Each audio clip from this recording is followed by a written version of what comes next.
substitui o ar nos pulmões por água. No entanto, essa agitação e ingestão não ocorreriam no corpo atirado na água imediatamente após uma morte violenta. Assim, neste último caso, o corpo, de modo geral, não afundaria de forma alguma. Um fato que o Letoile claramente ignora. Quando a decomposição atinge um estágio bem avançado, em que a carne se desprende em grande medida dos ossos, somente então, e jamais antes, perdemos o cadáver de vista.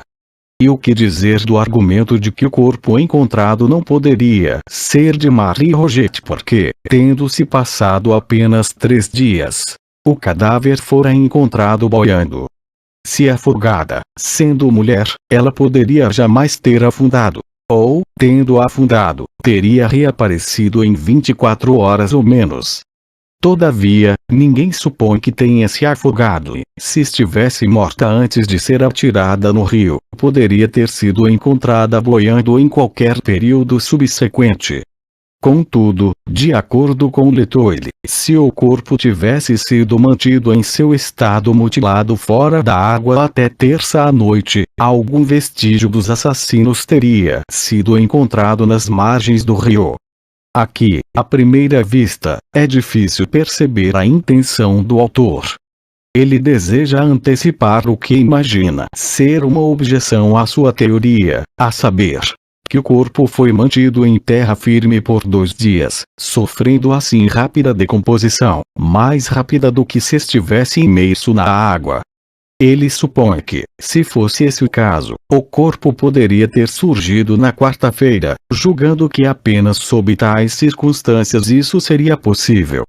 Do mesmo modo, apressa-se para demonstrar que o cadáver não foi mantido na margem, pois, do contrário, algum vestígio dos assassinos teria sido encontrado nas margens do rio. Presumo que esteja sorrindo diante do resultado lógico que se segue. Você não consegue entender como a mera permanência do cadáver fora da água poderia multiplicar os vestígios dos assassinos. Nem eu. Além do mais, é altamente improvável, prossegue o jornal, que os bandidos que cometeram um assassinato como este atirassem o corpo na água sem algum peso que o fizesse afundar, quando tal precaução poderia ter sido tomada sem dificuldades. Observe, aqui, a risível confusão de pensamentos. Ninguém, nem mesmo o Letoile, questiona se o corpo encontrado foi de fato assassinado. As marcas de violência são por demais óbvias. O objetivo do autor é somente demonstrar que o corpo não é de Marie. Ele deseja provar apenas que a moça não foi assassinada, e não que o cadáver encontrado não tenha sido. No entanto, sua observação prova apenas o segundo ponto. Temos um corpo ao qual não foi incorporado nenhum peso suplementar que o fizesse afundar por conta própria. Os assassinos, quando arremessaram o corpo, de certo teriam tomado tal precaução. Sendo assim, o corpo não foi atirado no rio pelos assassinos. Se algo foi provado, trata-se disso apenas. A questão da identidade não foi sequer abordada, e o Letoile esforçou-se arduamente apenas para contradizer agora o que admitira antes. Estamos convencidos, diz o jornal, de que o corpo encontrado foi o de uma mulher assassinada. Essa sequer é a única instância em que nosso autor, de maneira involuntária, contradiz o próprio raciocínio. Já falei aqui que seu objetivo evidente é reduzir, o máximo possível, o intervalo entre o desaparecimento de Marie e a descoberta do cadáver. No entanto, ele insiste no ponto de que ninguém viu a moça desde que ela deixara a casa da mãe. Embora não tenhamos provas, diz o periódico, de que Marie Roget estivesse entre os vivos após as 9 horas no domingo, dia 22 de junho. Como o argumento é obviamente parcial, ele deveria, ao menos, ter deixado o assunto de lado.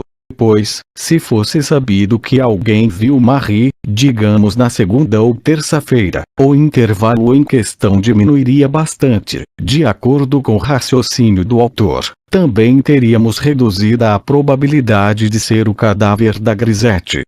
E, não obstante, divertido observar que o leitor insiste nesse ponto acreditando piamente que ele colabora com seu argumento geral. Reexamine agora o trecho do argumento que menciona a identificação do cadáver por Beelweis. No que diz respeito ao pelo no braço, o leitor foi ingênuo. Monsieur Beelweis, não sendo um idiota, jamais teria embasado a identificação do cadáver apenas pela presença de pelos no braço. Nenhum braço é desprovido de pelos. A generalização da expressão empregada pelo jornal é uma deturpação da fraseologia da testemunha. Ele deve ter se referido a alguma peculiaridade no pelo, algo sobre cor, quantidade, tamanho ou estado. Seus pés, alega o jornal, eram pequenos, assim como são milhares de pés. A liga não constitui prova alguma, nem o sapato, pois sapatos e ligas são vendidos aos montes. O mesmo pode ser dito das flores no chapéu. Um ponto sobre o qual Monsieur Beelweis insiste com firmeza é que a fivela da liga encontrada fora ajustada, sendo puxada para trás. Isso não quer dizer nada. Muitas mulheres preferem levar um par de ligas para casa e ajustá-las de acordo com o próprio tamanho em vez de experimentá-las na loja onde fizeram a compra. Aqui é difícil supor que o autor esteja falando sério. Se Monsieur Beelweis, em sua busca pelo corpo de Marie, descobrisse um corpo que correspondesse em tamanho e aparência à moça desaparecida, ele teria a chancela, sem mencionar a questão da vestimenta, de concluir que tivera êxito em sua busca. Se, além do tamanho e do aspecto geral, encontrasse no braço uma peculiar aparência pilosa que já observara antes em Marie, quando viva, sua opinião poderia ter sido justificadamente fortalecida. O aumento de sua certeza seria assim proporcional à peculiaridade ou à raridade do aspecto dos pelos. Se os pés de Marie fossem pequenos, assim como os do cadáver, o aumento da probabilidade de que o corpo seria dela não se daria apenas em proporção aritmética, mas igualmente geométrica ou acumulativa. Acrescente a tudo isso sapatos tais como os que ela estava usando no dia em que desapareceu, embora possam ter sido vendidos aos montes, aumentamos a probabilidade à beira da certeza. O que, por si só, não é evidência alguma de identidade torna-se, em virtude de sua posição colaborativa, uma prova indubitável. Se acrescentarmos flores no chapéu semelhantes às usadas pela moça desaparecida, não precisamos buscar mais nada. Se apenas uma flor já nos faria abandonar nossa busca, o que dizer de 2, 3 ou mais? Cada flor sucessiva é evidência múltipla, não provas acrescentadas a provas, mas multiplicadas por centenas ou milhares. Se descobrirmos, na falecida, ligas como as usadas pela moça quando viva, é quase tolice prosseguir.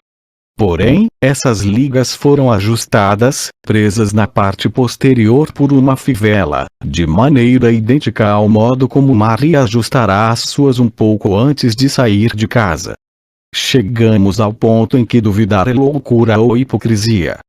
O que o leitor lhe diz sobre o ajuste das ligas ser pouco comum não demonstra nada além de sua persistência no erro. A própria elasticidade do fecho da liga demonstra que tais ajustes não são incomuns. O que é feito para ser ajustado raramente necessitaria de ajustes adicionais. Deve ter sido por um acidente, no sentido estrito da palavra, que as ligas de Marie precisaram ser apertadas tal como foi descrito.